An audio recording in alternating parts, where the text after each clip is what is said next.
Okay, so video 5 is about microscope work and also how to do the measurements on the grain size after doing the microscope. If you have any questions regarding how to do the grain size measurement, you can find some methods at the end of your lab handout. But other than that, if you have any questions, you can send email to me or Steven and we can explain it to you in further details. Enjoy the video. All right, microscopes.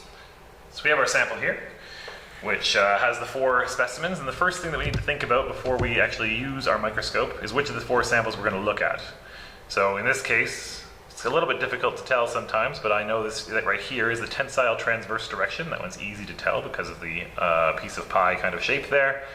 I happen to know that this one is the tensile rolling direction, the Charpy rolling direction, and the Charpy transverse direction. So we've got all 4 of the samples there. And I'm just going to, as I put my microscope down, make sure that I look at specifically one of these samples. Let's say that I want to look at the Charpy rolling direction in this case. So as I'm putting my sample down,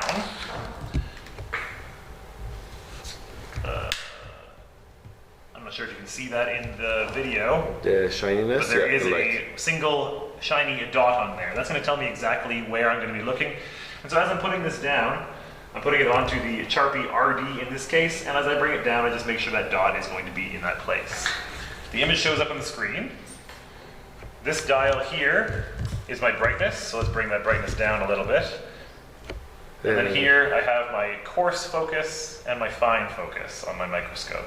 So I can just turn these knobs to adjust my focus. And there's my beautiful microstructure. Doesn't it look awesome?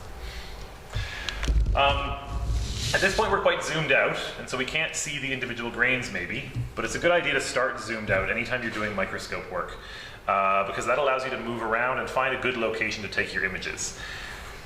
Adjusting these knobs right here is going to adjust the location of the stage. So as I move this, it goes up and down, or I move the bottom one, it goes side to side. And so I can kind of move around my sample here and find a good location to take an image. I don't see a lot of scratches on the surface of this sample, so we're mostly pretty good. Let's zoom in right here and take a look. What I'm grabbing onto here now are the lenses. We're currently on the shortest lens, 5 times magnification, but if I turn this, we can rotate into place the 10 times lens, the 20 times lens, eventually up to the 50 and 100 times lenses. We're on 20 times now. Let's get this focused so we can see what we're looking at here. Oops. Bring our brightness down a bit there. And now at 20 times, we can start to get the impression of our martensitic sample here.